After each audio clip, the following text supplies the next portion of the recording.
Mireu, fa un any es constituïa a Barcelona el govern més a la dreta i més en minoria de la història democràtica d'aquesta ciutat. I és que Convergència ha estat el govern de les polítiques de l'1%, de les polítiques d'aquests interessos minoritaris però poderosos a la ciutat.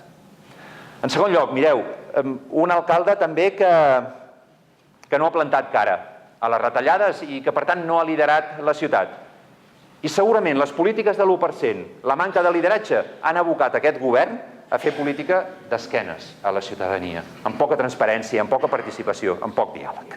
Que si sumem les rendes mínimes d'inserció, els ajuts socials al lloguer o la dependència moderada, a Barcelona avui hi ha 50.000 prestacions socials menys que fa un any o un any i mig. Amb el que això, imagineu-vos, amb el que això significa d'impacte a milers i milers de famílies que a Barcelona tenien garantit un dret a una prestació social que generava cohesió social en els barris i que avui això ha deixat d'existir. I davant d'això no hem vist el govern de la ciutat, no hem vist el Xavier Trias ni plantar cara ni aixecar la veu. Per tant, podem dir que avui Barcelona és una ciutat sense veu i sense capacitat d'exigència, amb un alcalde que no planta cara i que no lidera, en un context complicadíssim de retallades i de menysteniment de l'autonomia local i de la capitalitat de Barcelona. Crec que aquest és un altre element important de valoració d'aquest primer any de mandat. I finalment, mireu, segurament tot això, les polítiques de l'1%, el no liderar, el no plantar cara, aboquen el govern a fer una política d'esquena a la gent, a fer una política amb opacitat, en manca de transparència, en manca de diàleg, en manca de participació. Ha fet tres coses el govern amb això. Aquells espais i aquells processos de participació que li resulten incòmodes els va degradant. Potser no de cop, potser no d'entrada, però sí progressivament. I va degradant com a espais de participació real el Pacte per la Mobilitat o el Consell Escolar Municipal o el Consell de Medi Ambient o el de Benestar Social o processos que històricament havien crescut i havien estat importants a Barcelona, el mateix procés de participació del PAM. Convergència ha fet un procés de participació del FAM de fireta, de tràmit, de cobrir l'expedient, sense voluntat de participació real, i a més ens dona unes xifres que són tramposes i que ens enreda. Això ho ha fet, però a més ha començat a generar alguns espais de participació fets a mida.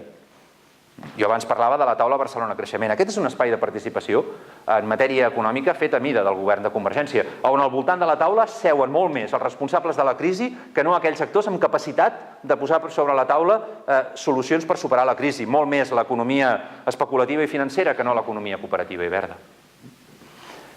I tot això, a més, també es tradueix en determinats estils, en determinades maneres de fer del govern de Convergència. Perquè en tota la política de retallades i de privatitzacions educatives s'ha produït diàleg amb la comunitat educativa? No, no s'ha produït cap mena de diàleg. Ni en les polítiques del 0-3 s'ha produït cap mena de diàleg amb la comunitat d'educadors i educadores o amb les associacions de pares o amb els barris.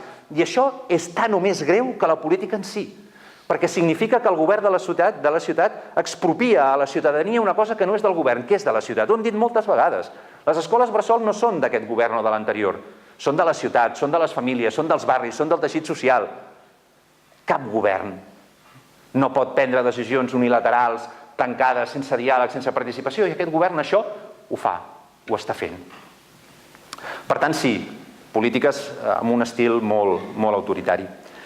O un altre tema també molt important, i és el mateix pla d'usos de Ciutat Vella, que s'havia impulsat des del govern plural d'esquerres de la ciutat per regular l'impacte del turisme i perquè no hi haguessin més places hoteleres a Ciutat Vella, i ara diu el govern de la ciutat que el vol reobrir, perquè Trias a Ciutat Vella s'escolta molt més els operadors turístics i els hotelers que no pas els veïns i a les veïnes de Ciutat Vella.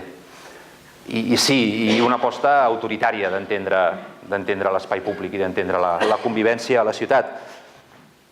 Quan des d'Iniciativa Verds Esquerra Unida li plantegem al govern de la ciutat anem a revisar l'ordenança del civisme, a la qual nosaltres sempre hem dit que no, anem a revisar-la, si més no per acabar amb la immoralitat que avui a Barcelona se segueixin multant a persones sense sostre pel sol fet de no tenir res i dormir al carrer.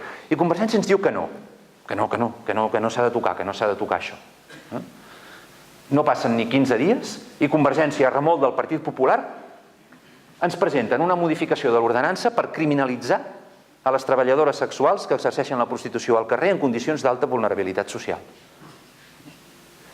I a més el govern municipal de Convergència es posa a roda i a la que es descuida avança per la dreta el conseller Puig, proposant coses com la videovigilància generalitzada en les manifestacions de la ciutat o fent redades policials com la del divendres passat al casc antic, racistes, intimidatòries, discriminatòries, que tenen un efecte devastador sobre la convivència i el que impulsen és la desconfiança i la desarticulació social dels barris.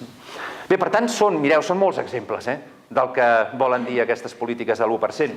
Mireu, l'alcalde, Xavier Trias, ens ha dit moltes vegades que ell vol ser i vol demostrar que és l'alcalde de les persones. Jo el que crec és que en aquest primer any els fets contradiuen aquesta afirmació que Trias és l'alcalde de les persones. Per què? Doncs perquè, fonamentalment, si veiem les polítiques del govern, veiem que són polítiques que han estat l'expressió d'interessos molt poderosos però molt minoritaris. Que el govern de Convergència i Unió a Barcelona és un govern que ha mostrat una escassa vinculació i empatia emocional amb la gent que ho passa malament a la ciutat i que ha mostrat també una escassa vinculació emocional amb la gent que lluita, que es mobilitza i que construeix alternatives a la ciutat.